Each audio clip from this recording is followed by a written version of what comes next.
zinaenda pamoja, watoto wa Mungu. Atukuzwe Yesu sana. Angalia mfano wa mavazi.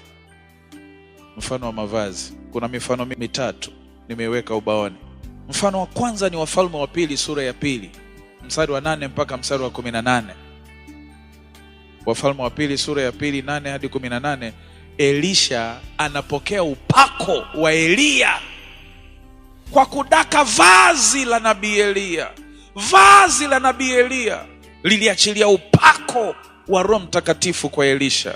Haya, yale mavazi ulionunua kule Manzese kwenye sagula au kule Karume kwenye sagula zile, haya, niambie yamebeba upako wa roho yupi? Nani alikuwa anavaa? Inasikitisha sana kwamba Watanzania tunanunua mpaka chupi za mtumba. Mtumba wa chupi, sidilia mtumba. Unapita kule unasikia jeki jeki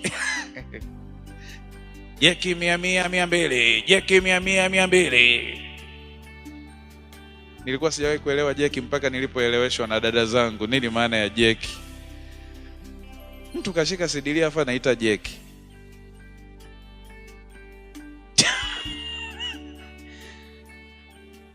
Nani alikuwa amevaa kabla?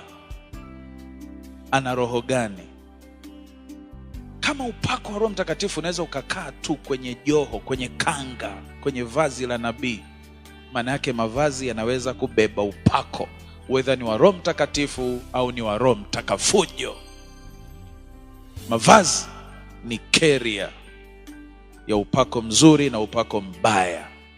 Haya, niambie sasa, tunavyogawiwaga nguo kwenye misiba. Sisi wote wa Afrika jamani, utamaduni wa kugawa nguo za marehemu si upo kote? Marko sura ya 5. Mwanamke akagusa pindo la vazi la Yesu. Akugusa mwili, aligusa vazi la Yesu. Nguvu ya Mungu ikamporomokea, ikamfungua kutoka kwenye msiba wake. Aligusa vazi, akapona. Maana yake likapitisha nguvu ya Mungu. Mavazi yanaweza kupitisha upako.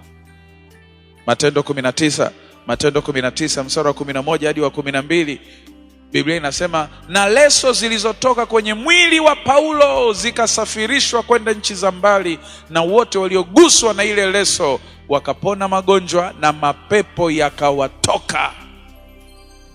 Leso ya jasho ilibeba upako wa Roho Mtakatifu.